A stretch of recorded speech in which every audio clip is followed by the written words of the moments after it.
నేటి వార్తల్లోని ముఖ్యాంశాలు 5 కార్పొరేషన్లు 81 పురపాలక సంస్థలు కాంగ్రెస్ వే 80% పైగా మేయర్ చైర్పర్సన్ స్థానాలు అధికార పార్టీకి భారాసకు 18 పురపాలక సంఘాలు భాజపా ఖాతాలోకి కరీంనగర్ కార్పొరేషన్ నారాయణపేట మున్సిపాలిటీ 11 చోట్ల ఎన్నిక వాయిదా జేఈఈ మెయిన్లో తెలంగాణ నుంచి ఒకరు ఏపీ నుంచి ఇద్దరికీ 100%, ఏపీ విద్యార్థి మోహిత్కు 300కి 300 మార్కులు, దేశవ్యాప్తంగా 12 మందికి సంపూర్ణ స్కోర్.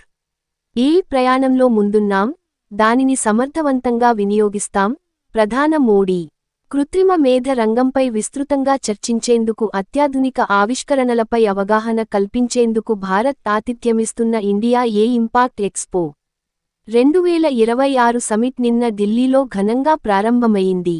ఆసియాలోనే అతిపెద్ద life sciences, health care summit bio Asia 2026కి భాగ్యనగరం వేదికవుతోంది. నేటి నుంచి 2 రోజుల పాటు రాష్ట్ర ప్రభుత్వం ప్రతిష్టాత్మకంగా నిర్వహిస్తున్న ఈ వేడుకకు హైటెక్స్ సిద్ధమైంది. రాష్ట్రంలోని పీఎంశ్రీ పాఠశాలలను కేంద్ర ప్రభుత్వం నియమించిన అధికారులు ఈ నెల 18, 19 తేదీల్లో తనిఖీ చేయనున్నారు. రాష్ట్రంలో పగటిపూట ఉష్ణోగ్రతలు పెరుగుతున్నాయి. నిన్న రాష్ట్రవ్యాప్తంగా చాలా ప్రాంతాల్లో 33 నుండి 34 డిగ్రీల మధ్య నమోదయ్యాయి.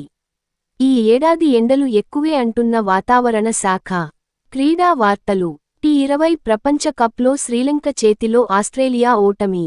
నేటి సూక్తి: ఏ పనైనా కష్టపడితేనే పూర్తవుతుంది, కలలు కంటూ కూర్చుంటే పూర్తి కాదు.